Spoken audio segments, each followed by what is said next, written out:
Good morning, everyone. Myself, Dr. Rashmi Goyal, visiting faculty in School of Open Learning, University of Delhi. This is class for students of BCom program semester 1. Subject is financial accounting. In the last class, we have completed the chapter hire purchase system. And from today, I'll told you in the last class, we'll start with dissolution. ठीक है, तो dissolution हम शुरू करेंगे. will be better for you. I am trying to incorporate those questions जैसे आए हुए हैं उसी तरीके के क्वेश्चन मैं आपको कराऊं. ठीक है, तो बड़ी कंफ्यूजन थी एग्जाम के रिगार्डिंग कब होंगे कैसे होंगे. So I hope it is clear to everyone now कि this would be online exam in OBE mode, right? आज जो टॉपिक हमें शुरू करना है डिसोल्यूशन. इसमें आपको जो है दो टॉपिक मिलेंगे. एक आपको एडमिशन रिटायरमेंट, ये भी आपको बुक में टॉपिक मिलेगा, बट एडमिशन रिटायरमेंट जो है वो सिर्फ आपको पढ़ना है. उसमें से एज सच आपका क्वेश्चन जो है वो एक्सपेक्टेड नहीं है. आपका जो क्वेश्चन एक्सपेक्टेड होता है वो आपका डिसोल्यूशन के टॉपिक में कैसे एक्सपेक्टेड होता है. Let's start with it. Dissolution जो है, you all no dissolution is what. Dissolution होता है कि जब भी कोई पार्टनरशिप फर्म वो वहां पर डिसॉल्व होती है when they are ending their partnership. There are various reasons because of insolvency या जो कोर्ट से है उनसे वहां से उनको ऑर्डर हुआ कंपल्सरी डिसोल्यूशन का. तो किसी भी वजह से अगर कोई फर्म डिसॉल्व होती है तो that is known as dissolution. और उस टाइम पर जो बेसिक स्टेप्स उनको फॉलो करने होते हैं कि उस फर्म के जो भी एसेट्स होते हैं वो सारे एसेट्स बेच दिए जाते हैं. जो भी लाइबिलिटीज उनकी एग्जिस्ट करती हैं वो लाइबिलिटीज सारी पे ऑफ की जाती हैं. ठीक है, तो इसके लिए उनको वहां पर पढ़ के आए हो ना 12th में. बेसिक वही है यहाँ पर कि रियलाइजेशन अकाउंट बनाना होता है. In dissolution we use to make realisation account जिसके थ्रू सारे एसेट्स लाइबिलिटीज जो हैं वो हम सेटल ऑफ करते हैं, लाइबिलिटीज पे ऑफ करते हैं और एसेट्स रियलाइज करते हैं. और फिर जो भी बैलेंस होता है वो बाकी पार्टनर्स जो है अपनी प्रॉफिट शेयरिंग रेशियो में जो है वो डिवाइड कर लेते हैं. यू शुड रेफर JR मोंगा. ठीक है, JR मोंगा आप लोगों को रेफर करनी है इसके लिए. प्रोग्राम की JR मोंगा लेना बिकॉज ऑनर्स और प्रोग्राम दोनों की आती है. You should go for programme 1. तो यहाँ पर जब आपका डिसोल्यूशन होता है तो उसके लिए सारे जो भी सेटल करना होता है एसेट्स लायबिलिटीज, उसके लिए रियलाइजेशन अकाउंट बनाया जाता है. ठीक है, रियलाइजेशन अकाउंट में सबसे पहले क्या करते हैं, जितने भी एसेट्स होते हैं एक्सेप्ट बैंक या कैश, इनको छोड़कर बाकी सारे एसेट्स को रियलाइजेशन अकाउंट में ट्रांसफर किया जाता है. I am just recalling your concept क्योंकि ये सब पढ़ा हुआ है. So we are just recalling it. Jiya Monga नहीं है बेटा, JR Monga, JR Monga. I hope it is clear. JR मोंगा.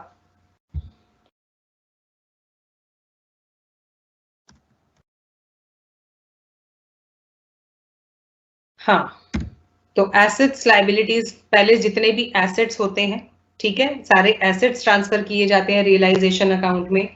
कोई भी एसेट अगर जिसके अगेंस्ट कोई प्रोविजन बना हुआ है, प्रोविजन बना हुआ इन द सेंस कि जैसे आपको पता है सन्ड्री डेटर्स होते हैं. डेटर्स में there are provision for doubtful debts, उसमें प्रोविजन बना हुआ होता है. तो जो डेटर होता है, डेटर हमेशा अपनी ग्रॉस वैल्यू पर जो है ट्रांसफर किया जाता है. ठीक है, so first of all we transfer all the assets to the debit side of realisation account at their gross values basically.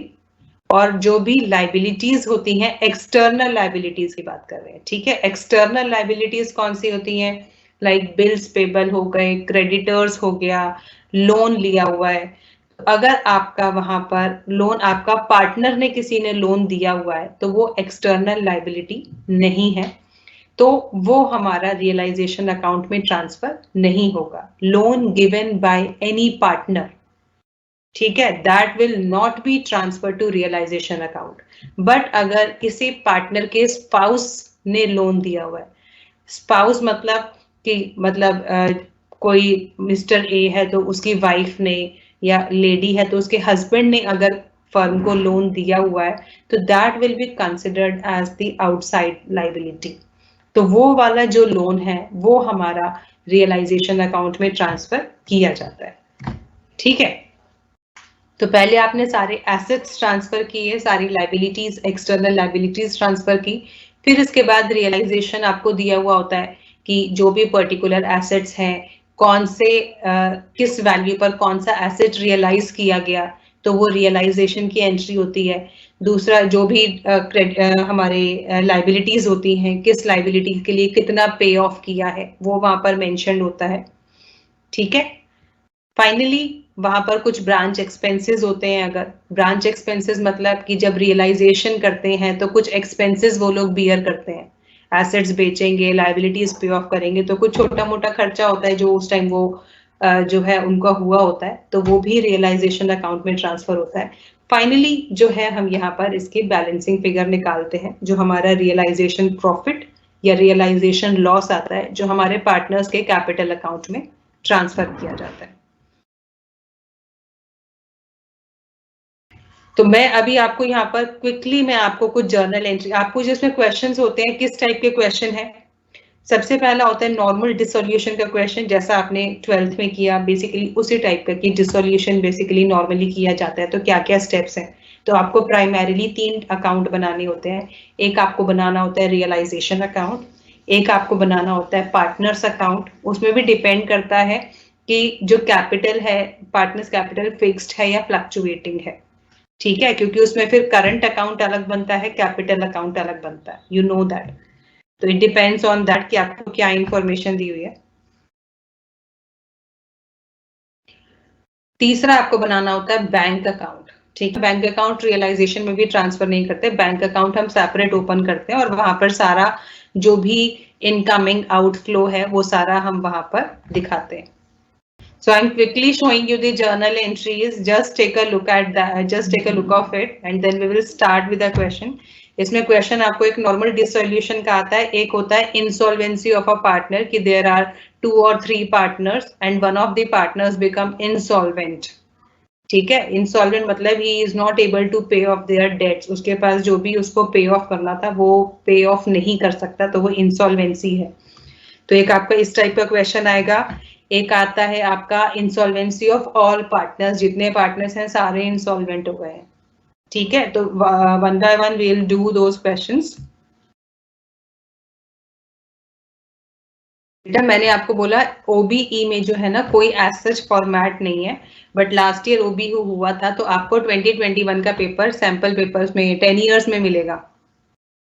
Final date sheet कब आएगी? टेंटेटिव भी बहुत बार फाइनल हो जाती है, तो आप टेंटेटिव को फाइनल मान के चलो, कुछ चेंज होगा तो पता चल जाएगा, नहीं तो दैट इज योर फाइनल। तो यहाँ पर जर्नल एंट्रीज में आपको कुछ शो कर रही हूँ, देखो।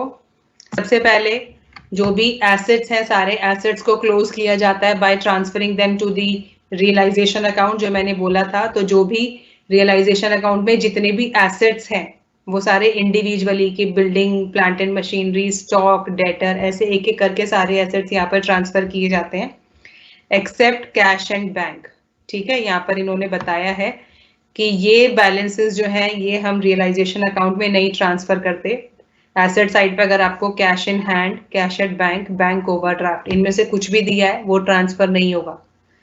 पार्टनर्स का करंट अकाउंट का डेबिट बैलेंस दिया है, that will not be transferred.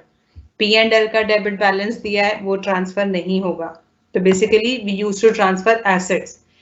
Goodwill अगर आपको दी हुई होती है तो गुडविल भी बाकी आपके एसेट्स की तरह वो भी रियलाइजेशन अकाउंट में ट्रांसफर की जाएगी और क्लोज की जाएगी। ठीक है, एसेट्स के बाद फिर लाइबिलिटीज ट्रांसफर करते हैं। तो जो भी आउटसाइड लाइबिलिटीज होती है, आउटसाइड लाइबिलिटीज यहाँ पर जो है ट्रांसफर कर देते हैं on the credit side, creditors debit, bills payable debit, Mrs x. ठीक है, क्योंकि पार्टनर का लोन ट्रांसफर नहीं होता बट उनके स्पाउस का जो लोन होता है वो ट्रांसफर किया जाता है। फिर इसके बाद रियलाइजेशन शुरू होता है। अगर एसेट्स जो भी जिस रेट पर बेचे जाते हैं तो हमारी जर्नल एंट्री होती है bank account debit to realisation account. ठीक है, जो भी एसेट्स आप बेचते जाओगे, सपोज आपको बताया हुआ है कि आपको स्टॉक इतने में बेचा है, डेटर्स इतने में बेचे हैं, तो बैंक अकाउंट से आप उनकी एंट्री कर दोगे, bank account debit to realisation account. जो भी गिवन एसेट्स हैं, अगर उनमें से कोई एसेट पार्टनर टेक ओवर कर लेता है, ठीक है, तो उसके अगेंस्ट कैश रिसीव नहीं हो रहा, तो वो पार्टनर के अकाउंट में चढ़ जाता है। तो instead of bank to realisation we will write partners account debit to realisation account. ठीक है, अगर कोई एसेट पार्टनर टेक ओवर करता है तो एंट्री होगी partners account debit to realisation account. जिस भी वैल्यू पर वो टेक ओवर करेगा उस वैल्यू के साथ आप उसका ये एंट्री शो कर दोगे। लाइबिलिटीज पे ऑफ की जाएंगी, क्रेडिटर्स को पैसा दे रहे हैं, बिल्स पेबल्स को पैसा दे रहे हैं, तो हमारी एंट्री होती है realisation account debit to bank. ठीक है, क्योंकि उनको कैश पेमेंट की जाती है या थ्रू बैंक उनको चेक वेक दिया जाता है, तो हमारी जर्नल एंट्री होती है realisation account debit to bank account. फिर है अगर payment of liabilities through surrender of assets, अगर उसके अगेंस्ट कोई एसेट, मतलब क्रेडिटर्स को पैसा ना देके उनको बोलते हैं कि आप स्टॉक ले लो, ठीक है, तो अगर वो फुल सेटलमेंट में कि हमें क्रेडिटर्स को 10,000 देना था, उसके अगेंस्ट उन्होंने जो है एसेट ले लिया, तो उस केस में कोई एंट्री नहीं होगी। अगर वहां पर कुछ वैल्यू का एसेट दे देते हैं और कुछ उसको पेमेंट की जाती है, तो जितनी भी बैलेंस पेमेंट होगी, कि सपोज 15,000 का क्रेडिटर को पे करना था, 10,000 की वैल्यू का तो स्टॉक ले लिया, बाकी 5,000 उनको कैश पे किया जा रहा है, तो आप एंट्री करोगे realisation account debit to bank 5,000। ठीक है, जितनी पेमेंट की जा रही है, बट जितना एसेट वो टेक ओवर कर रहा है उस एसेट की कोई भी एंट्री हमें नहीं करनी होती। No entry will be passed in that case।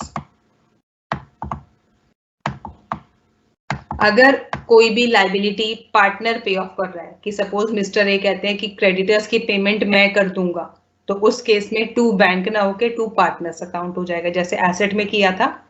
तो realisation account debit to partners account, अगर कोई भी लाइबिलिटी जो है पार्टनर पे ऑफ करता है। रियलाइजेशन एक्सपेंसेस जो भी है, तो एंट्री होती है realisation account debit to bank account. ठीक है, realisation account debit to bank. कई बार कोई जो पार्टनर है वो एग्री करता है कि चलो रियलाइजेशन का पूरा काम जो है वो मैं करा दूंगा, और उसके बदले वो सारे एक्सपेंसेस भी बियर करेगा, तो उसको कुछ कमीशन पे किया जाता है। उस केस में क्या होता है कि जो भी सारा रियलाइजेशन का काम है पार्टनर्स एग्री करता है, वो पर्टिकुलर पार्टनर बोलेगा कि मैं ये करा दूंगा और एक्सपेंसेस जो भी होंगे वो भी मैं बियर कर दूंगा, उसके अगेंस्ट उसको कुछ कमीशन पे किया जाएगा 5% और 10%, तो उसकी एंट्री होगी realisation account debit to partners capital account. ठीक है, उस केस में एक्सपेंसेस क्योंकि वो खुद बियर कर रहा है, उसकी कोई भी एंट्री नहीं होगी। फाइनली जो भी आपका बैलेंस आता है, प्रॉफिट आता है, लॉस आता है, तो वो आपका पार्टनर्स के अकाउंट में ट्रांसफर हो जाता है।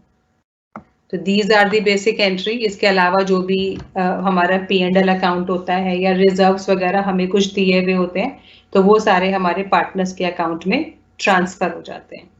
ठीक है, एक्यूमुलेटेड रिजर्व जिसको हम बोलते हैं कि लाइक जनरल रिजर्व है या प्रॉफिट एंड लॉस अकाउंट है, ऐसे कोई भी रिजर्व है, तो वो हमारे सारे जो पार्टनर्स हैं उनके अकाउंट में ट्रांसफर हो जाएंगे। ठीक है, for payment of partners loan, किसी पार्टनर ने, जैसे मैंने बोला मिस्टर ए ने लोन दिया हुआ है, एज लोन लिखा हुआ है, तो उसको हम रियलाइजेशन में तो ट्रांसफर नहीं करते क्योंकि आउटसाइड लाइबिलिटी नहीं है, उसकी डायरेक्ट पेमेंट हम बैंक से दिखाते हैं। तो जब हम बैंक अकाउंट बनाएंगे, उस बैंक अकाउंट के थ्रू पार्टनर का जो लोन है वो पे ऑफ किया जाएगा, तो एंट्री होगी partners loan account debit to bank account. ठीक है, तो आई होप ये बेसिक जर्नल एंट्रीज जो है ये सबको क्लियर हो गई। यहाँ तक अगर कोई अनरिकॉर्डेड एसेट लाइबिलिटी होता है, तो उसका क्या होता है कि आपके पास वो बुक्स में शो नहीं करता, उसका डायरेक्ट रियलाइजेशन दिखाते हैं। कि सपोज कोई पुराना कंप्यूटर पड़ा था, उसकी जो वैल्यू थी नील थी, तो एसेट साइड पे तो कुछ दिखाया ही नहीं, बट उसको रियलाइज करके हमें इतना कैश मिल गया कि सपोज 500 रुपए का हमने वो बेच दिया, तो उस केस में सिर्फ उसकी रियलाइजेशन की एंट्री होगी, bank account debit to realisation account. बाकी क्वेश्चन हम करेंगे, then it would be very clear to you all.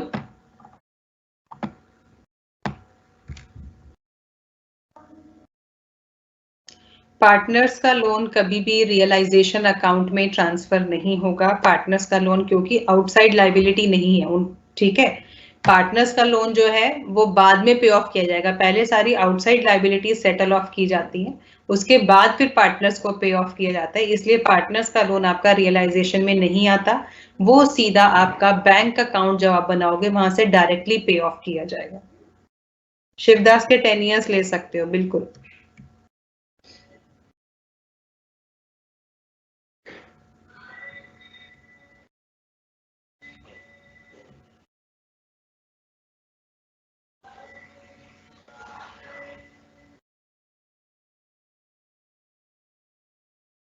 Inland branches और डिपार्टमेंट पे चॉइस नहीं आती बेटा अभी, क्योंकि आपका ओबीई है, तो we can not say about this. उसमें तो आपको ओबीई का पैटर्न में क्या होगा, आपको 6 क्वेश्चंस आएंगे and you have to attempt any 4। ठीक है, आपका जो नॉर्मल पहले पेपर होता था उसमें आपको इंटरनल चॉइस होती थी। इंटरनल चॉइस के क्वेश्चन 2 में आपको 2 क्वेश्चन दे दिए, कोई भी एक करना है। ऐसे 3 में आपको 2 सवाल दे दिए, कोई भी एक करना है। बट ओबीई में ओपन चॉइस होती है, 6 सवाल दिए जाएंगे, 6 में से कोई भी 4 आपको अटेम्प्ट करने होंगे।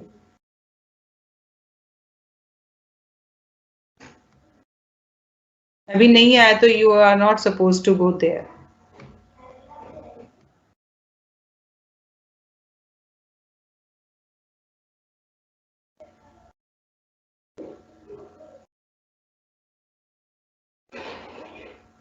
अब वो आपको दोनों तरीके से मिलेगा मुस्कान, कहीं पर आपको कैपिटल अकाउंट में भी दिखा रखा होगा कि वहां पर, क्योंकि जो भी कैपिटल अकाउंट की भी जो बैलेंसिंग फिगर आती है अल्टीमेटली वो हम बैंक अकाउंट में ट्रांसफर करते हैं। तो you will find both types of things. कहीं किसी क्वेश्चन में आपका जो पार्टनर्स का लोन है वो कैपिटल अकाउंट में ट्रांसफर किया हुआ होगा, और किसी में जो है वो सीधा आपका बैंक अकाउंट में ट्रांसफर कर दिया होगा। So it's fine, it's not a big deal. There will be no choice in inland branches and departmental accounting. Departmental accounting का आपका छोटा सा क्वेश्चन आता है, तो उसको चॉइस में नहीं आएगा, उसकी वेटेज कम है डिपार्टमेंटल अकाउंटिंग की।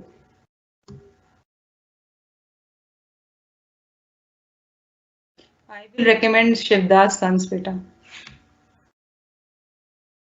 यस, वो जो बुक्स मिल रही हैं वो फ्री है। चलो, अब वो क्वेश्चन जो मैंने आपको शो किया है उसका स्क्रीनशॉट ले लो। We are quickly doing this question, इसको जल्दी से करेंगे ताकि नेक्स्ट टॉपिक हम शुरू कर पाए। ये आपको एक क्वेश्चन दिया हुआ है, मैं इसका ऊपर का आपको दिखा रही हूँ, एक सेकेंड। ये बैलेंस शीट दी हुई है, यहाँ पर 2 पार्टनर्स हैं ए एंड बी। ठीक है, ये 2 पार्टनर्स हैं आपके ए एंड बी, उनकी बैलेंस शीट दी हुई है। बैलेंस शीट में आपको cash in hand, cash at bank, stock in trade, investment, debtors, provision, plant, building, goodwill, P and L account. P and L account का debit balance दिया हुआ है, it means this is loss, तो ये आपको यहाँ पे दिया हुआ है। बाकी दूसरी साइड पर आपको creditors, bills payable, Mrs A's loan, तो ये मिसेस ए मतलब ए की स्पाउस का लोन है, this is outside liability. B's loan, ये बी का पर्सनल लोन इसने दिया हुआ है। General reserve, investment fluctuation fund, A's capital, B's capital, तो ये आपको बेसिक इंफॉर्मेशन दी है। आपको नीचे बोला गया है the firm was dissolve on the balance sheet date as on the following terms.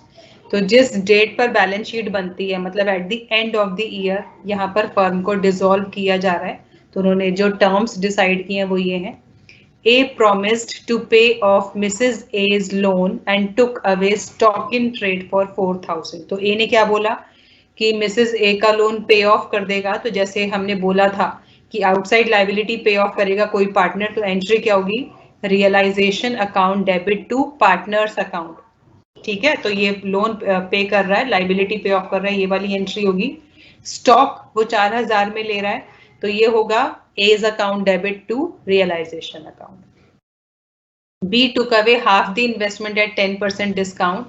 तो जो भी आपको इन्वेस्टमेंट दी हुई है उसको उसकी आधी 10% डिस्काउंट पे ले रहा है, तो accordingly you will write debtors realised 19,000, creditors and bills payable were due on an average basis 1 month after 31st December. तो यहाँ पर वो 1 month के ड्यू रखते हैं, ठीक है। क्रेडिटर्स और बिल पेबल का जो एवरेज बेसिस पर है 1 महीने का ड्यू रखते हैं, वो 1 महीने बाद उनकी पेमेंट करते रहते हैं। बट उस बार क्या हुआ, उनको इमीडिएटली 31 दिसंबर को उनको पे ऑफ कर दिया एट 6% डिस्काउंट पर एनम, तो उनको 6% डिस्काउंट पर उसी टाइम जो है पे ऑफ कर दिया। Plant realised ₹25,000, building 40,000, goodwill 6,000 and remaining investment at 4,500। तो ये आपको बताया हुआ कौन सा एसेट इन्होंने कितने में बेचा। There was an old typewriter in the firm which had been written off completely from the books. It is now estimated to realize 300. So this is what? This is unrecorded asset. ये unrecorded asset है, पुराना typewriter था जो completely right of कर दिया था, तो इसलिए वो हमारे एसेट्स में शो नहीं हो रहा, बट उसको बेचने पर 300 रुपए मिल गए, ठीक है। It was taken away by B at this estimated price, तो ये बी ने टेक ओवर किया, ये जो पुराना टाइपराइटर है, this has taken away by B. Realisation expenses 1,000, you are required to prepare necessary ledger account, तो हमें यहाँ पर नेसेसरी लेजर अकाउंट बनाने, तो जल्दी से इसका स्क्रीनशॉट ले लो।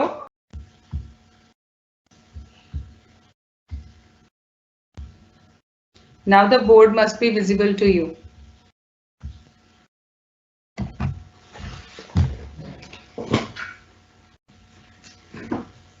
तो इसका बनाना शुरू करो सब, side by side start preparing the realisation account.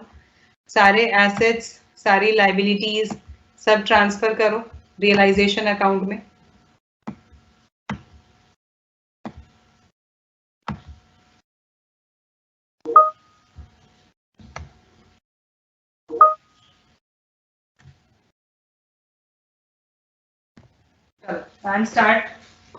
I'm going to start with this. First of all, we will make realization account.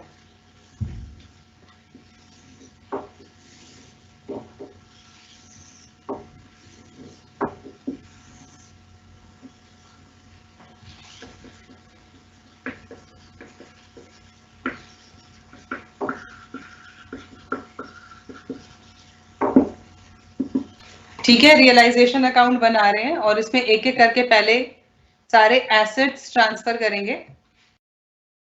तो यहाँ पर आपका कैश इन हैंड और कैश एट बैंक, ये तो मैंने बोला रियलाइजेशन में नहीं जाता है, बाकी आप लिखोगे स्टॉक इन ट्रेड, वो आपको दिया हुआ है 5,000, फिर दिया हुआ है इन्वेस्टमेंट 10,000, डेटर्स में आपको प्रोविजन दिया हुआ है, तो जब प्रोविजन दिया हुआ होता है तो हम ग्रॉस फिगर पे हम लेते हैं डेटर्स को, ठीक है। तो प्रोविजन हमें दिया हुआ है, तो यहाँ पे डेटर्स आएगा 20,000। इसके बाद है प्लांट भी आपका 20,000, फिर है बिल्डिंग्स है आपकी 15,000, गुडविल दिया हुआ है, गुडविल भी मैंने आपको बताया था कि वो हम क्लोज करते हैं रियलाइजेशन अकाउंट में ट्रांसफर करके, तो गुडविल हमें दी हुई है कितनी 4,000, ठीक है। तो इन सबका टोटल करके यहाँ पे लिखेंगे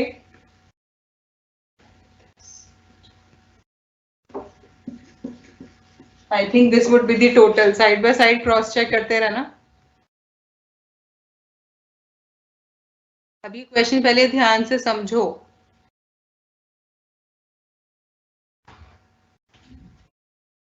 चलो सारे एसेट्स ट्रांसफर हो गए, इसी तरह लाइबिलिटीज करेंगे। पहले तो वो प्रोविजन जो था, वो प्रोविजन यहाँ पर ट्रांसफर करते हैं, प्रोविजन फॉर डाउटफुल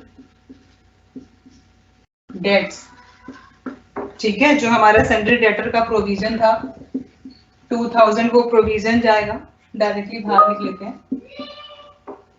इसके अलावा है क्रेडिटर्स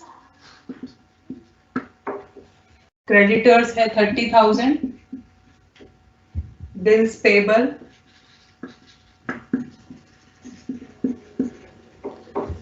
पेबल है 8,000, मिसेस एज लोन वो है 5,000,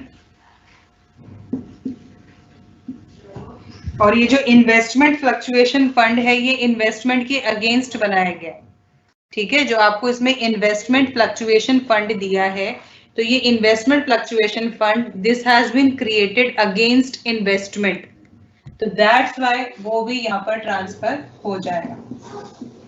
investment fluctuation fund,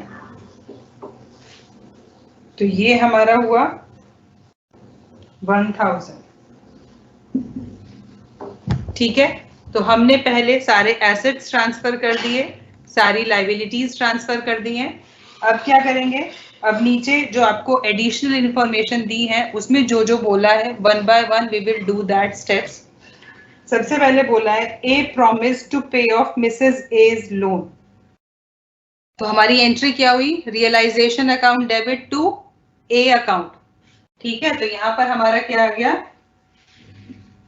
A's capital account, क्योंकि ए मिसेस ए का लोन टेक ऑफ कर रहा है, तो ए के कैपिटल अकाउंट में ट्रांसफर हो जाएगा। ब्रैकेट में मेंशन कर देंगे मिसेस एज लोन, ठीक है। 30,000 के ऊपर 22,000 है, प्रोविजन फॉर डाउटफुल डेट्स लिखा है Nishu, this is provision for doubtful dates 2000, जो हमने यहाँ पर जो डेटर है वो ग्रॉस फिगर पे लिया, तो जो इसके अगेंस्ट प्रोविजन था वो यहाँ पर। तो मिसेस ए का लोन वो ले रहा है कंप्लीट वैल्यू पर, वो है हमारा 5,000, ठीक है, क्योंकि ए ने एग्री किया है मिसेस ए का लोन वो टेक ओवर करेगा, तो मिसेस ए का लोन यहाँ पर हमने ए के अकाउंट में चढ़ा दिया। और बोला है उसने स्टॉक इन ट्रेड भी ले लिया, स्टॉक इन ट्रेड ले लिया, तो वो भी मिस्टर ए के अकाउंट में आ जाएगा एज कैपिटल अकाउंट, क्योंकि इसकी जर्नल एंट्री क्या होगी, partners account debit to realisation account, asset कोई टेक ओवर करेगा तो means asset partners account debit to asset account. B का लोन मैंने आपको बताया था, बी का लोन आउटसाइड लाइबिलिटी नहीं है, रियलाइजेशन अकाउंट में हम सिर्फ आउटसाइड लाइबिलिटीज ट्रांसफर करते हैं, ठीक है। तो एज कैपिटल अकाउंट कितने का लिया इसने स्टॉक, 4,000, ठीक है। ब्रैकेट में मेंशन कर दो stock, he has taken away the stock. Second आपको दिया हुआ है बी टुक अवे हाफ दी इन्वेस्टमेंट, तो बी ने इन्वेस्टमेंट ले ली, तो ये बी के कैपिटल अकाउंट में चढ़ गई, बी कैपिटल अकाउंट, इसने इन्वेस्टमेंट ली है, कितनी इन्वेस्टमेंट ली है, हाफ इन्वेस्टमेंट, तो हमें इन्वेस्टमेंट दी है 10,000, 10,000 की आधी इन्वेस्टमेंट हो गई 5,000, और वो कितने पर ली है, 10% डिस्काउंट पर। तो यहाँ आप दिखा सकते हो half of investment at 10% discount, तो 90% वैल्यू पर वो ले रहा है, जो भी वैल्यू ये है इसकी 90% वैल्यू वो पे ऑफ कर रहा है, सो दिस वुड बी 4,500। आप ये दिखाना चाहो दिखा सकते हो, वरना स्किप भी कर सकते हो, डायरेक्ट कैलकुलेशन आप यहाँ पर you can directly write 4,500 here. After that, debtors realized 19,000, तो अब एसेट्स को बेचना शुरू किया, तो हमारी हुई bank account debit to realisation account, तो यहाँ पर आ गया बैंक अकाउंट। अब क्योंकि मल्टीपल एसेट्स बेचे जा रहे हैं तो वन बाय वन लिख देते हैं, डेटर्स को बेचा है 19,000 में, और भी एसेट्स आपको दिए हुए हैं, प्लांट आपका गया है 25,000, बिल्डिंग है आपकी 40,000,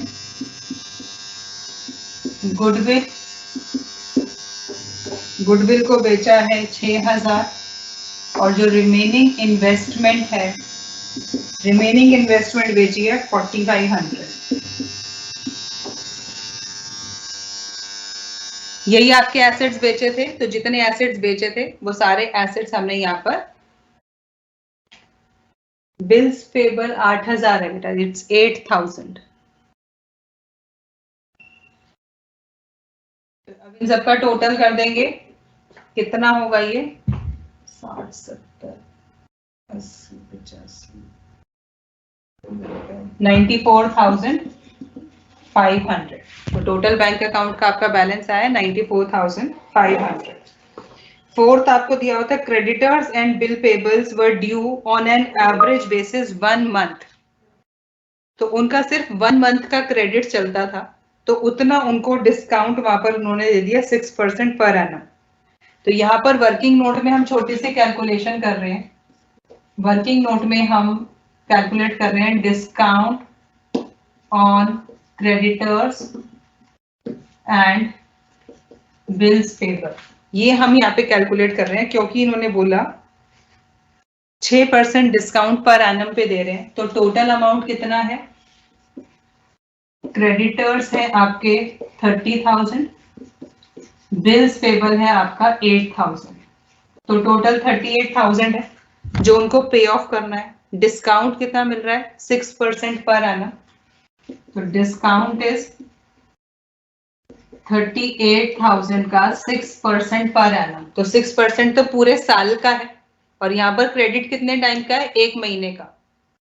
ठीक है, 6% discount rate is for complete year, but यहाँ पर आपका क्या है, 1 ही महीने का आपका है, तो यहाँ पर आप 1 महीने का डिस्काउंट कैलकुलेट कर लोगे। दिस इज फॉर 1 मंथ, क्योंकि इन्होंने स्पेसिफिकली बोला है कि उनका on an average basis 1 month का उनका जो है वो चलता है।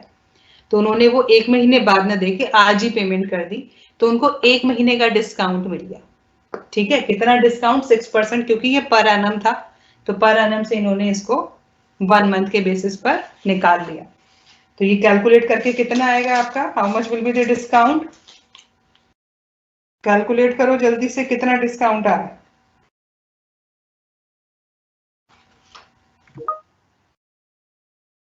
380 आ रहा है।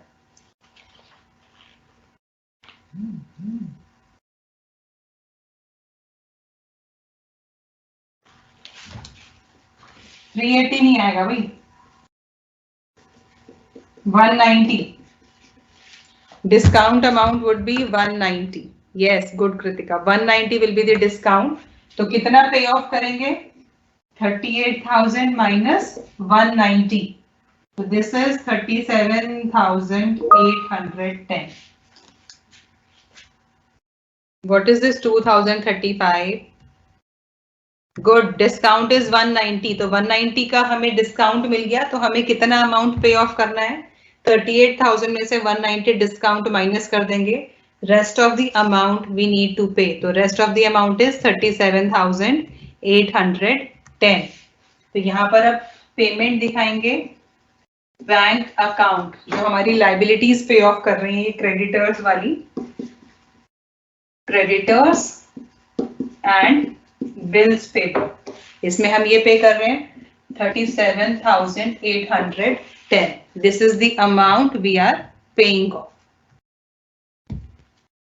ठीक है, 5th तक हमारा कंप्लीट हो गया। नेक्स्ट हमको बोला है there was an old typewriter which has been written off completely, it is now estimated to realize 300 taken away by B। तो this is unrecorded asset जिसको इन्होंने बेचा है, और बेचकर इनको जो है 300 रुपए मिले हैं, जो बी जो है उसको ले रहा है। तो B's capital account, B take over कर रहा है, तो बी के कैपिटल अकाउंट में चढ़ जाएगा टाइपराइटर। आप यहाँ पर इसको अनरिकॉर्डेड एसेट भी लिख सकते हो या टाइपराइटर भी लिख सकते हो, एनीथिंग यू कैन राइट। 300 रुपए का। फाइनली आपको दिया हुआ है रियलाइजेशन एक्सपेंसेस। तो realisation account debit to bank account होता है, यहाँ पर आप लिख दोगे रियलाइजेशन एक्सपेंसेस, कितने दिए हुए 1000। That's it, जो भी हमें इंफॉर्मेशन दी थी, all the information we have entered यहाँ पर आपको जो डिस्काउंट आपको बताया हुआ था, जो 4th पॉइंट था, creditors and bills payable were due on an average basis 1 month after 31 दिसंबर। तो वो ड्यू कब होते हैं? 31 दिसंबर के अगले महीने, मतलब जनवरी में वो बेसिकली ड्यू होते हैं 31 जनवरी को। तो इन्होंने अब की बार, क्योंकि ये अपने फर्म क्लोज कर रहे थे, डिसॉल्व हो गई थी, तो उन्होंने इमीडिएटली पे कर दिया 31 दिसंबर को। तो उसके लिए इनको 6% डिस्काउंट मिल गया, क्योंकि इन्होंने पेमेंट एक महीने जो इनको बाद करनी थी वो एक महीने पहले पेमेंट कर दी, तो इनको एक महीने का डिस्काउंट मिल गया। कितना? 6% पर एनम। तो आपने इस पे 6% पर एनम के हिसाब से एक महीने का डिस्काउंट कैलकुलेट कर दिया। ठीक है, तो ये डिस्काउंट काट के बाकी इन्होंने पेमेंट कर दी। नहीं, बाय और टू लगाने की जरूरत नहीं है, we can write it like this also. तो बस इस अकाउंट को क्लोज कर देंगे and will find out realisation profit और लॉस जो भी हमारा आ रहा है। तो यहाँ पर हमारा प्रॉफिट आ रहा है शायद। अब यहाँ पर इन्होंने प्रॉफिट शेयरिंग रेशियो हमें दी नहीं है। ए और बी दो पार्टनर्स हैं, बट उन दोनों की प्रॉफिट शेयरिंग रेशियो हमें नहीं दी हुई है। इट मींस किस रेशियो में ट्रांसफर करेगा, किस रेशियो में उनका डिवाइड होगा? इक्वल। ठीक है, if no ratio has been mentioned, अगर हमें कोई भी प्रॉफिट या लॉस शेयरिंग रेशियो हमें नहीं दी हुई होती, in that case we divide it equally, right? This is the very basic concept, you all know that.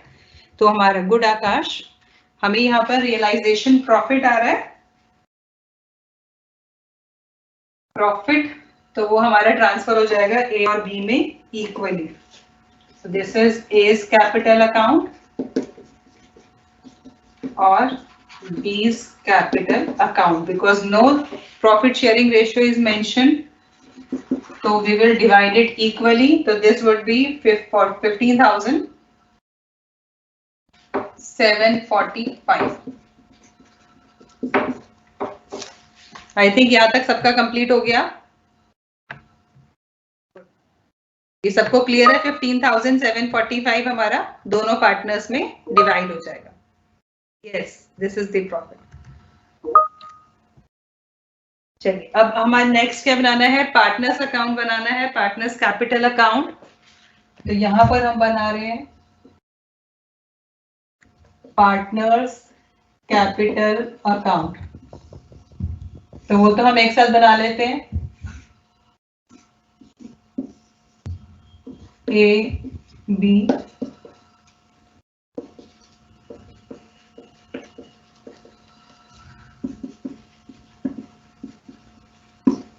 ठीक है।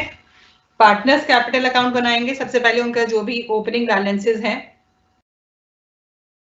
नहीं जरूरत नहीं है हमें 2 बाय लिखने की बेटा, 27,490 नहीं है Karan, it's in that case we divide it equally, right? This is the very basic concept, you all know that. तो हमारा गुड आकाश, हमें यहाँ पर रियलाइजेशन प्रॉफिट आ रहा है,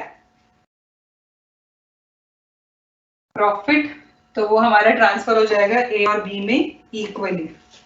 सो this is A's capital account और B's capital account, because no profit sharing ratio is mentioned, so we will divide it equally. So this would be for 15,745. I think यहाँ तक सबका complete हो गया, ये सबको क्लियर है? 15,745 हमारा दोनों पार्टनर्स में डिवाइड हो जाएगा। Yes, this is the profit. चलिए, अब हमारा नेक्स्ट क्या बनाना है? पार्टनर्स अकाउंट बनाना है, पार्टनर्स कैपिटल अकाउंट। तो यहाँ पर हम बना रहे हैं पार्टनर्स कैपिटल अकाउंट। तो वो तो हम एक साथ बना लेते हैं, ए बी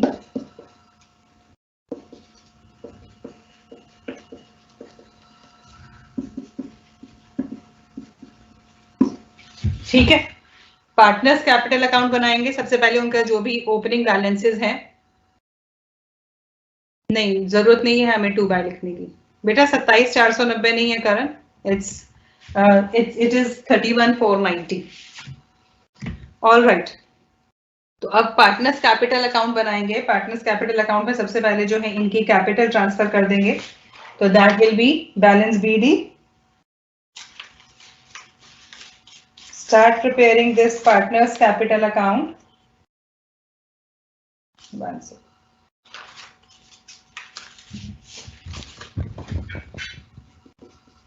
बैलेंस BD, तो A का जो है हमारा है 10,000 और B का है हमारा, उसकी भी 10,000 कैपिटल, हमें दोनों की सेम कैपिटल दी हुई। दूसरा यहाँ पर जो हमारा रियलाइजेशन, तो पहले तो रिजर्व्स अगर कुछ है, जनरल रिजर्व है, तो this is the reserve transfer between these two, this is the reserve, equally he divide होगा। तो हमें जो रिजर्व दिया हुआ है जनरल रिजर्व वो 10,000 का है, तो दोनों को 5-5 हजार जो है वो दे देंगे। बस एक ये था, एक P&L अकाउंट हमें दिया हुआ है जिसका डेबिट बैलेंस है, तो वो यहाँ पर आ जाएगा। P&L अकाउंट 3500 है, तो इक्वली इसको आप डिवाइड कर दोगे 1750। पहले बैलेंस शीट में आपका जो भी है, ठीक है, बैलेंस शीट में सबसे पहले कैपिटल, दूसरा कोई भी आपको प्रॉफिट एंड लॉस अकाउंट दिया है, कोई भी रिजर्व दिया है, सबसे पहले वो आप कैपिटल अकाउंट में ट्रांसफर करोगे, ठीक है। कैपिटल, रिजर्व्स, P&L अकाउंट, ये ट्रांसफर करने के बाद now you will move on to this realisation account. जहां जहां पर आपने पार्टनर्स का कैपिटल अकाउंट लिखा हुआ है वो सारा पार्टनर के कैपिटल अकाउंट में ट्रांसफर हो जाएगा। यू ऑल नो, जो डेबिट है वो क्रेडिट साइड जाएगा, जो क्रेडिट है वो डेबिट साइड जाएगा, ठीक है। तो ये सारे बैलेंसेस वहां पर ट्रांसफर करोगे। जैसे सबसे पहले आपको दिया हुआ है रियलाइजेशन, यहाँ पर देखें तो डेबिट साइड देख लो, पहले एक ए का कैपिटल अकाउंट दिया हुआ है, ठीक है, तो यहाँ पर आ जाएगा रियलाइजेशन अकाउंट, जो मिसेस ए का लोन लिया था 5,000, यहाँ पर बी ने कुछ नहीं किया इसमें, ठीक है। इसके अलावा इधर ये इनका रियलाइजेशन प्रॉफिट है, तो ये रियलाइजेशन अकाउंट प्रॉफिट है 15,745। बस डेबिट साइड पर तो यही है। क्रेडिट साइड जाएंगे, क्रेडिट साइड पर कैपिटल अकाउंट ये हमें दिख रहे हैं, तो यहाँ पर आया रियलाइजेशन अकाउंट, इसने लिया 4,000 का, इसने लिया 4,500 का, ठीक है। इसके अलावा बी के कैपिटल अकाउंट में एक टाइपराइटर और है, रियलाइजेशन अकाउंट, ये है हमारा 300। बस यही चीज हमें दिया हुआ है, और तो हमें इसका कुछ नहीं दिया हुआ। तो finally we will close the account. सबसे पहले बैलेंस शीट में से जो बैलेंसेस हैं वो कैपिटल अकाउंट में ट्रांसफर होंगे। दूसरा, फिर आपकी रियलाइजेशन में जहां पर भी आपका कैपिटल अकाउंट के नाम से आपने लिखा है, each balance would be transfer to this capital account, ठीक है। Now you will close the partners capital account, और जो भी बैलेंसिंग फिगर आएगी वो आपका बैंक अकाउंट में ट्रांसफर हो जाएगा। तो ऑब्वियसली इधर ही आपकी निकल के आएगी balancing figure, bank account balancing figure, तो कितनी आएगी, एक ही आ रही है 29,995 और ये आ रही है 24,195। ये आपके बैलेंसेस आ रहे होंगे, I hope. Very good Akash, 29,995 and 24,195। I hope ये सबका आ गया होगा। कैपिटल अकाउंट हमारा कंप्लीट हो गया। फाइनली अब हमें थर्ड अकाउंट बनाना है, बैंक अकाउंट, ठीक है। लास्ट अकाउंट हमारा जो है बैंक अकाउंट बनेगा।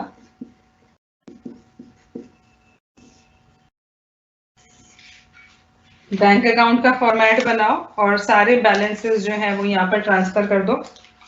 सबसे पहले तो आपका ये बैलेंस BD आएगा जो आपको बैलेंस शीट में दिया हुआ है, उसमें बैंक अकाउंट कितना दिया हुआ है, cash in bank is 8,000। Very good.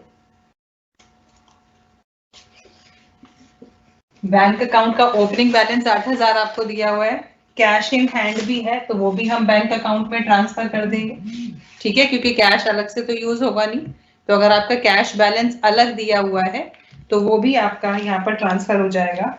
ये आपका हो जाएगा कैश अकाउंट, जो भी आपका 500 रुपए का बैलेंस दिया वो यहाँ पर आ गया। अब आपके पास जहां जहां बैंक अकाउंट था वो सारा आपका बैंक अकाउंट यहाँ पर ट्रांसफर हो जाएगा। जैसे यहाँ पर जो भी आप अमाउंट रिसीव कर रहे हो वो रिसीव में आ जाएगा, जो पे ऑफ कर रहे हो यहाँ से पेड दिखाओगे थ्रू बैंक। बैंक में जो भी पेमेंट कर रहे हो, जो भी वहां से रिसीव कर रहे हो, एवरीथिंग विल बी ट्रांसफर किया। यहाँ पर सबसे पहले रियलाइजेशन अकाउंट, रियलाइजेशन अकाउंट पे आपका ये आएगा जो आपने एसेट बेच के जो आपको कैश रिसीव हुआ था। So this is 94,500।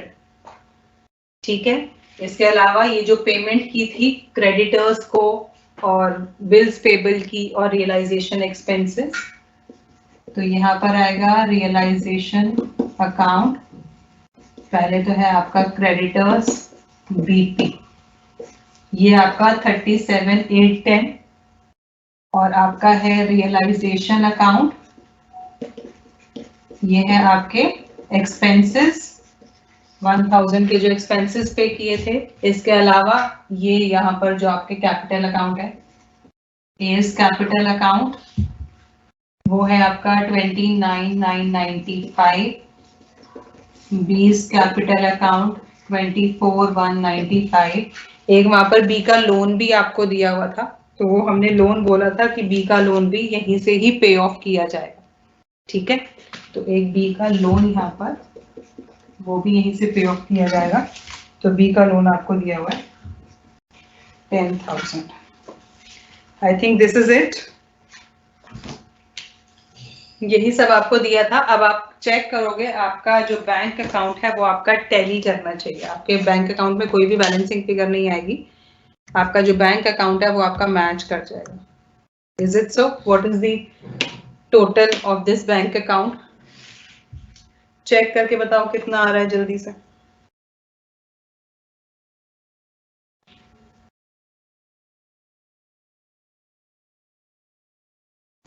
Bank account जहां बैंक अकाउंट सबसे पहले बैलेंस शीट से देखना शुरू करोगे। बैलेंस शीट में जो भी आपको ओपनिंग बैलेंस दिया है वो ट्रांसफर होगा, अलग से कोई कैश बैलेंस दिया है वो यहीं पर आ जाएगा।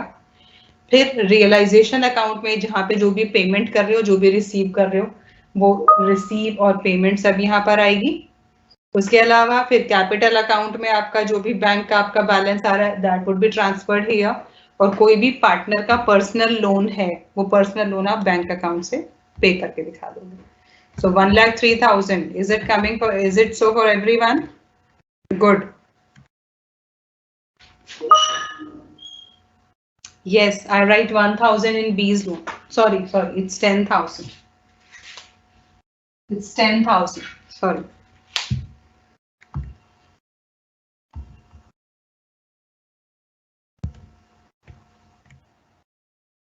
It's this is 10,000, Poonam.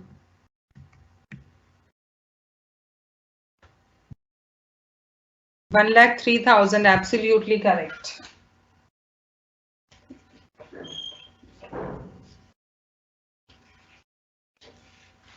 I hope this question is clear to everyone now. Is there any doubt to anyone? Investment fluctuate, अगर हम किसी चीज के अगेंस्ट कोई फंड क्रिएट करते हैं वो हमारी लाइबिलिटी हो जाती है। ठीक है, किसी एसेट के अगेंस्ट कोई फंड क्रिएट किया जाता है। अब जैसे आपने जॉइंट लाइफ पॉलिसी पढ़ा, तो जॉइंट लाइफ पॉलिसी रिजर्व भी होता है। तो इस किसी भी एसेट के अगेंस्ट कोई रिजर्व, कोई फंड क्रिएट किया जाता है तो that is also a liability. तो वो हमारे रियलाइजेशन अकाउंट में ट्रांसफर होती है। अब जैसे वर्कमैन कंपेंसेशन फंड होता है that is also a liability, तो वो भी हमारा यहाँ पर ट्रांसफर होता है। तो इट डिपेंड्स, वैसे जो फंड होता है, अब जैसे रिजर्व है, रिजर्व तो हम नहीं ले रहे ना, जनरल रिजर्व था तो वो हमारा फ्री रिजर्व होता है, तो वो तो हम नहीं ले रहे हैं यहाँ पर। बट अगर कोई भी फंड है, कोई भी रिजर्व है जिसके अगेंस्ट कोई एसेट है, अगर वो किसी एसेट के अगेंस्ट है तो वो हमारी लाइबिलिटी माना जाता है और उसको हम रियलाइजेशन अकाउंट में ट्रांसफर करते हैं। नहीं, उसकी वो आप वैसे रियलाइज हो गया बस, उसको हमें अलग से कोई भी पेमेंट, क्योंकि वो तो फंड ही तो क्रिएट किया हुआ है ना, तो जब वो रियलाइजेशन कर रहे हैं तो वो फंड उनका वहां पर यूज हो गया। अनु 84,000 नहीं है, it's wrong, check your amount. Bank account में आप सबसे पहले आपको ओपनिंग बैलेंसेस जो भी बैलेंस शीट में दिया हुआ है, आप वो वाला ओपनिंग बैलेंस यहाँ पर ट्रांसफर करते हो। उसके बाद फिर आपने जहां जहां पे भी कैश रिसीव किया, लाइक आपने एसेट बेचा, तो आपको वहां पे कुछ जो है अमाउंट मिला होगा, तो वो आपने यहाँ पर लिख दिया। आपने कोई पेमेंट की है, आपने जो है लाइबिलिटीज पे ऑफ की हैं, एक्सपेंसेस पे ऑफ किए हैं, वो आप यहाँ पर पेमेंट दिखाओगे। या आपका जो लाइक पार्टनर्स का कैपिटल अकाउंट बनाया, उसमें आपको पार्टनर्स को अमाउंट रिटर्न करना है या उनसे कुछ अमाउंट लेना है, कि हो सकता है यहाँ पर इनके बैलेंसिंग फिगर इधर आ जाती, तो इस केस में पार्टनर से रिकवर करना होता, तो वो रिसीव होता है, यहाँ पर वो डेबिट साइड होता, तो उससे रिलेटेड जो भी एंट्री सब आपके बैंक अकाउंट में आ जाएगी। रिटायरमेंट डेथ का आपको कोई भी प्रैक्टिकल क्वेश्चन नहीं करना है, वो सिर्फ आपको पढ़ना है for theory purpose.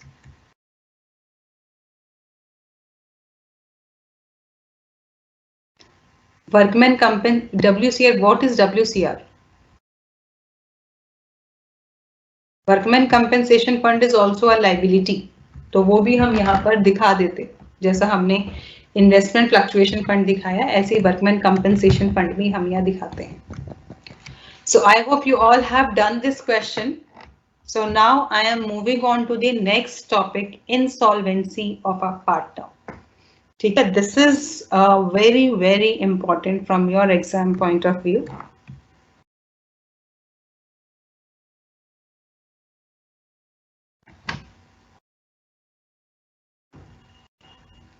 Interest on investment वो तो आपका थियरी क्वेश्चन आएंगे, बिल्कुल आपके एग्जाम में थियरी क्वेश्चन आएंगे, आपको कंप्लीट प्रैक्टिकल क्वेश्चन नहीं आता, साथ में एक छोटा थियरी क्वेश्चन भी दे देते हैं। That's why I am telling you again and again, go through the 10 year, आपको 10 ईयर से आइडिया मिल जाएगा।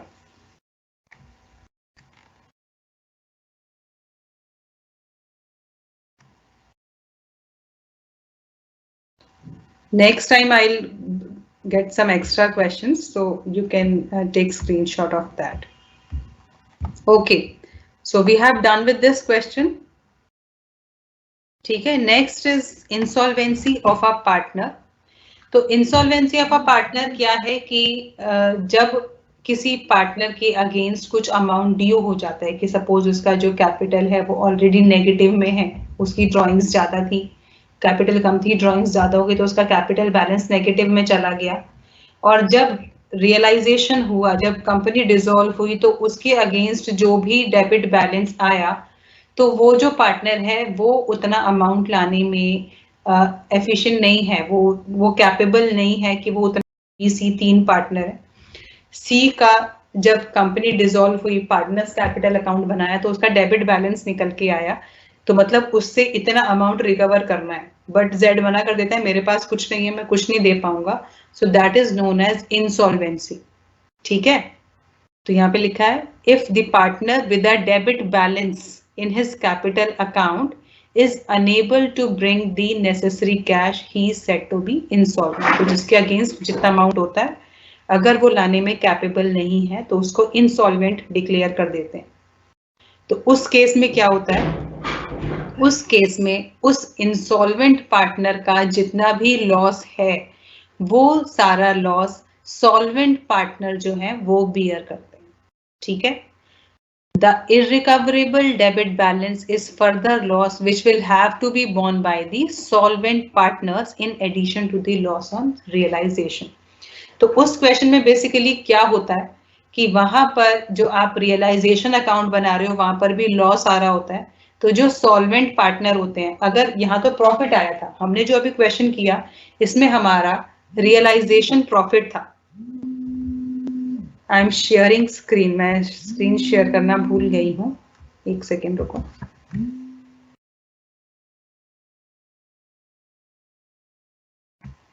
Yes, Garner versus Murray rule.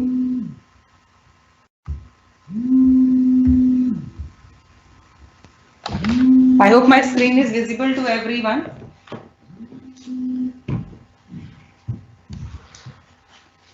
हाँ, तो अगर वहां पर कोई पार्टनर अपने लॉस की इक्विवेलेंट अमाउंट नहीं लेके आता है तो उस केस में क्या होता है, उस केस में जो भी बाकी सॉल्वेंट पार्टनर्स होते हैं, पहले तो अगर रियलाइजेशन लॉस आ रहा है, जितना रियलाइजेशन लॉस आएगा उतना वो कैश लेके आएंगे। कि सपोज यहाँ पर कुछ लॉस आ रहा होता, हजार का लॉस है, तो in cash they will carry that loss amount, और फिर जो भी इंसॉल्वेंट पार्टनर का लॉस है वो बाकी सॉल्वेंट पार्टनर उसका लॉस बियर करते हैं।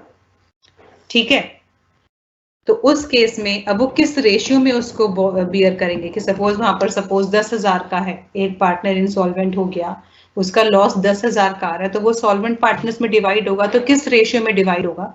तो यहाँ पर गार्नर वर्सेस मरे का डिसीजन आया था, दिस इज मोस्ट इंपॉर्टेंट। तो इसमें क्या है, वहां पर they will share their loss in ratio of their capital just before the date of realization. Just mark these words. This is the main crisp of this point. Garner versus Murray. Garner versus मरे ने बोला है कि अगर कोई partner insolvent हो जाता है तो उस केस में सॉल्वेंट पार्टनर जो है उसका लॉस बियर करेंगे in their capital ratio just before the date of realisation. Realisation की डेट से पहले जो भी उनकी कैपिटल थी उस रेशियो में वो वाला लॉस जो है पार्टनर्स में, सॉल्वेंट पार्टनर्स में डिवाइड किया जाएगा। तो यहाँ पर इससे क्या मतलब है, before the date of realisation, इसका मतलब अगर वहां पर कोई भी रियलाइजेशन प्रॉफिट आ रहा है, रियलाइजेशन लॉस आ रहा है, तो वो पार्टनर के कैपिटल में एडजस्ट नहीं होगी। पार्टनर के कैपिटल में अगर P&L अकाउंट दिया हुआ है, फ्री रिजर्व्स दिए हुए हैं, पार्टनर्स के कैपिटल में पहले वो एडजस्ट किया जाएगा। मतलब क्रेडिट बैलेंस है तो ऐड हो जाएंगे, डेबिट बैलेंस है तो माइनस हो जाएगा, तो वो कैपिटल निकल के आएगी। उस कैपिटल रेशियो में इंसॉल्वेंट पार्टनर का लॉस जो है वो डिवाइड किया जाएगा। Is this point clear to everyone? ये जो मैंने बोला, क्या ये पॉइंट सबको समझ में आया? Insolvency, Garner versus Murray rule क्या है?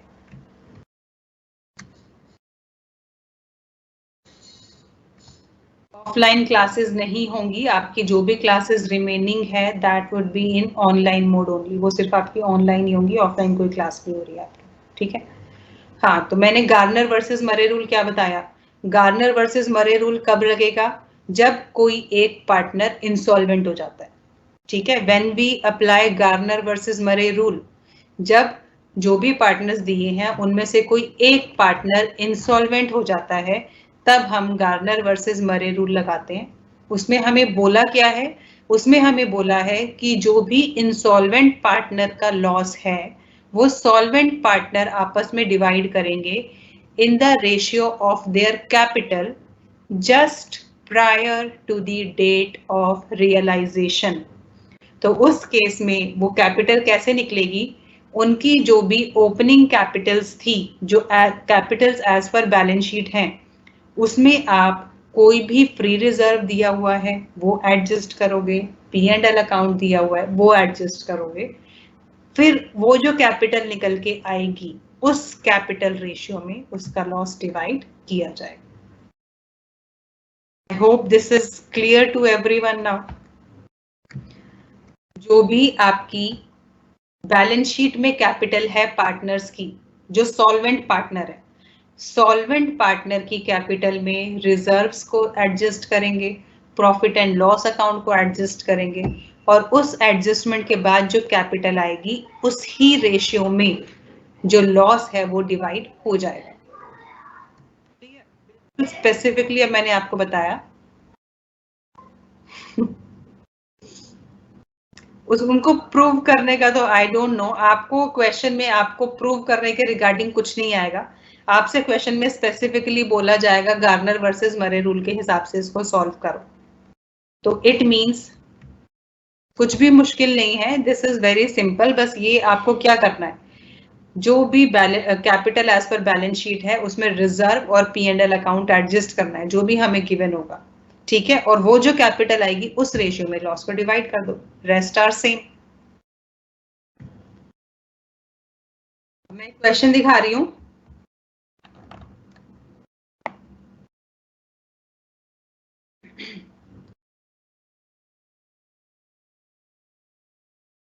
This is the question, illustration 8. Take the screenshot of this. Take screenshot of this question. The position of X, Y and Z on June 30th, 2021 was as follows. 3 partner है X, Y, Z.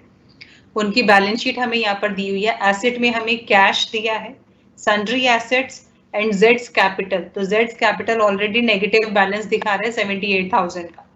ठीक है. Credit side पर क्या दिया है, liability क्या दी हुई है, सन्ड्री क्रेडिटर दिए हुए. एक्स लोन, तो एक्स का तो अपना पर्सनल लोन है वो.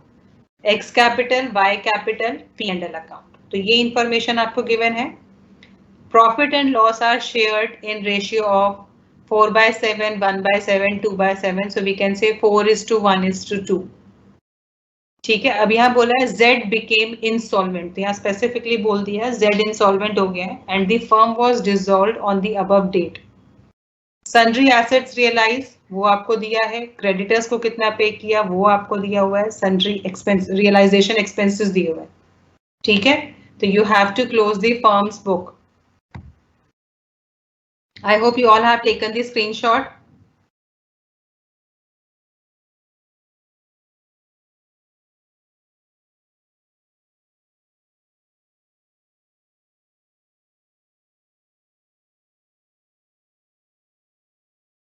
Exams कोई postpone नहीं हुए.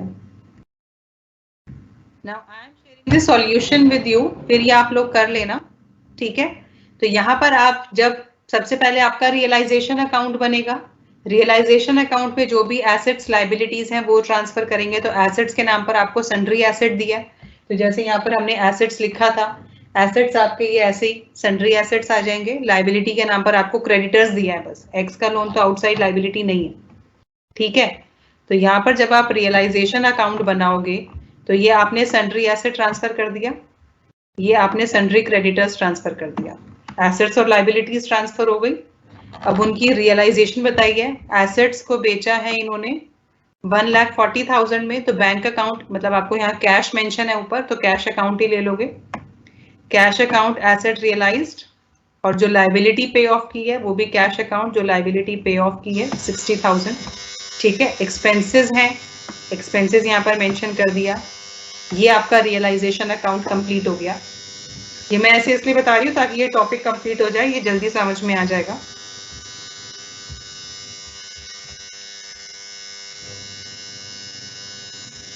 नहीं, रियलाइजेशन प्रॉफिट या लॉस एडजस्ट नहीं होंगे, इसलिए बार बार बोल रही हूँ.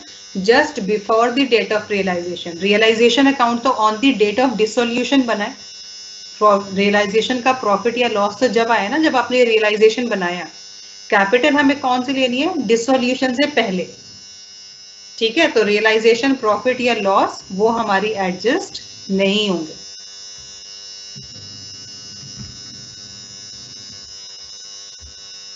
तो यहाँ पर आपने रियलाइजेशन अकाउंट बनाया, तो यहाँ पर आपका रियलाइजेशन लॉस आया. तो जो भी लॉस आया 4:1:2 के रेशियो में डिवाइड कर दिया. ठीक है. एक्स वाई जेड में 4:2:1 के रेशियो में ये डिवाइड हो गया. अब क्योंकि यहाँ पर जेड इंसॉल्वेंट हो गया, तो सबसे पहले जेड का यहाँ पर अकाउंट इसलिए बना रहे हैं ताकि ये पता चले एक्स और वाई को जेड का कितना लॉस बियर करना है. ठीक है. तो यहाँ पर पहले जेड का अकाउंट बनाओगे, उसका डेबिट बैलेंस है, तो जेड के अकाउंट में उसका डेबिट बैलेंस 78,000 ट्रांसफर कर दिया बैलेंस बीडी कैपिटल अकाउंट में. फिर यहाँ पर P&L अकाउंट दिया हुआ है, तो इतना उसका जो भी शेयर है 4:1:2 की रेशियो में वो उसको मिल जाएगा 20,000 रुपए. वो यहाँ पर आ गया. ठीक है. और जो रियलाइजेशन लॉस था वो यहाँ पर ट्रांसफर कर दिया. यही 3 चीज थी. अब इसकी बैलेंसिंग फिगर निकल के आएगी, वो है रियलाइजेशन लॉस. अब वो एक्स और वाई किस रेशियो में डिवाइड करेंगे वो आप वर्किंग नोट में बनाओगे. ये वर्किंग नोट. तो वर्किंग नोट में पहले सबसे पहले जो इनकी एज पर बैलेंस शीट आपको दिया हुआ है कैपिटल, बैलेंस शीट में ये आपको कैपिटल दी हुई है. इसमें इनका प्रॉफिट एंड लॉस अकाउंट का जो बैलेंस है वो ऐड कर दिया बस, क्योंकि रिजर्व तो कुछ दिया नहीं है. तो बस प्रॉफिट एंड लॉस था, क्रेडिट में था तो वो ऐड कर दिया. तो ये जो अब आपका टोटल अमाउंट आया कैपिटल का इस रेशियो में 104:46. After adjusting P&L account in capital, ये जो कैपिटल आई इस रेशियो में Z का जो लॉस है 68,000 Z का लॉस आया, इस रेशियो में आपने X और Y में वो डिवाइड कर दिया।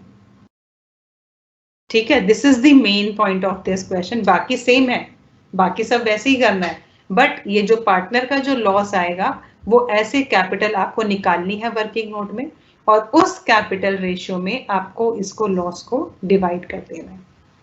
तो यहाँ पर अब आपने जो भी X का शेयर आया वो Z के अकाउंट में कैसे लिखेंगे, इतना शेयर X देगा और इतना शेयर Y देगा। ये आप ऑलरेडी कैलकुलेट कर चुके हो वर्किंग नोट में, तो वो जो जितना शेयर कर रहा है उनके कैपिटल अकाउंट के नाम से उतना शेयर इसके अकाउंट में चढ़ा दो। अब बाकी दोनों पार्टनर्स का कैपिटल अकाउंट बन जाएगा।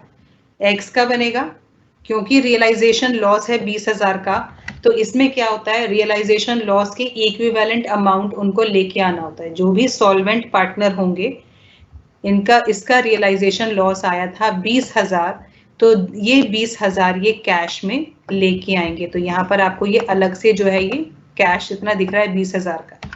Solvent partner will always bring in cash equal to the realization loss. ठीक है, तो ये हमेशा आपको ऐसे मिलेगा, जब भी रियलाइजेशन लॉस आएगा उसका इक्विवेलेंट कैश यहाँ पर ये लोग लेके आएंगे।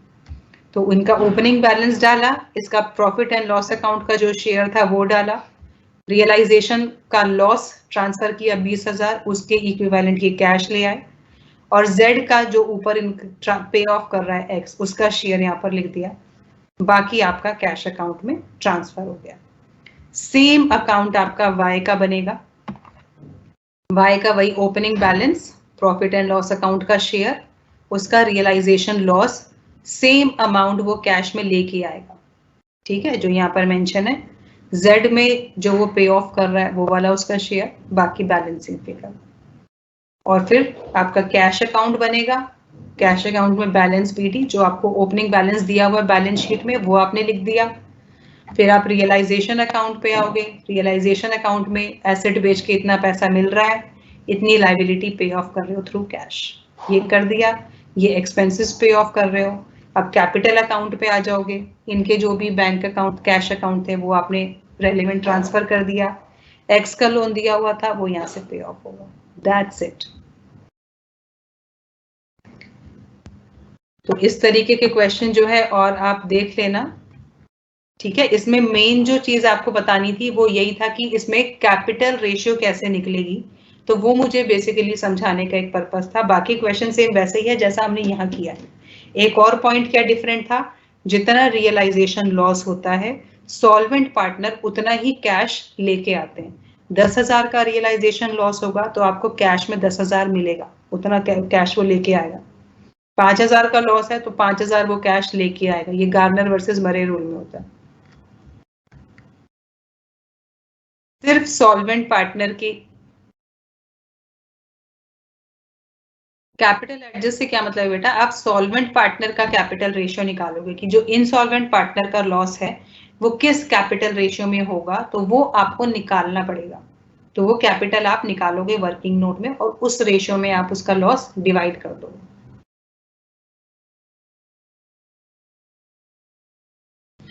या तो आपको क्वेश्चन में मेंशन, आपको कैसे पता चलेगा गार्नर वर्सेस मरे रूल लगाना है, या तो आपको स्पेसिफिकली क्वेश्चन में मेंशन होगा कि गार्नर वर्सेस मरे रूल लगाओ, नहीं तो आपको बताया हुआ होगा कि कोई एक पार्टनर इंसॉल्वेंट हो गया है।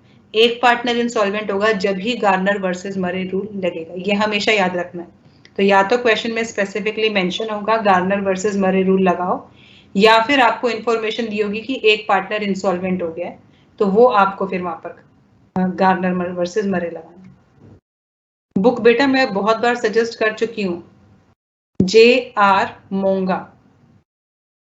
नहीं, 2 घंटे की क्लास नहीं है, I am taking extra time कि मैं ये एक टॉपिक इंसॉल्वेंसी वाला कंप्लीट करा रही थी। बैंक अकाउंट तो कंपनी का बनेगा, एक bank account. Yes, this question is from JR मोंगा। चलो, this is all for the day. Insolvency of a partner हमने आज कर लिया। इस तरीके के और क्वेश्चन आपको बुक में भी मिलेंगे या 10 ईयर्स में मिलेंगे, तो जो भी आपके पास है वहां से आप इस तरीके के और क्वेश्चन प्रैक्टिस कर लेना। नेक्स्ट क्लास में इंसॉल्वेंसी ऑफ ऑल पार्टनर हम करेंगे, ठीक है। हाँ, ये सिर्फ लॉस के केस में ही होगा। प्रॉफिट हो रहा है तो फिर तो कोई प्रॉब्लम ही नहीं है, रियलाइजेशन प्रॉफिट है फिर तो ये ले ही लेंगे ना। अगर रियलाइजेशन लॉस है तब ये उस लॉस के इक्विवेलेंट अमाउंट लेके आएंगे। वीकेंड पर कोई ऑफलाइन क्लासेस नहीं है, आपकी क्लासेस एज पर शेड्यूल हैं, जो आपको शेड्यूल मिला हुआ है उसी डेट पर आपकी क्लास हो, ठीक है। Okay then, good bye, see you in the next class. Dissolution को ये कंटिन्यू करेंगे हम नेक्स्ट टॉपिक लेके।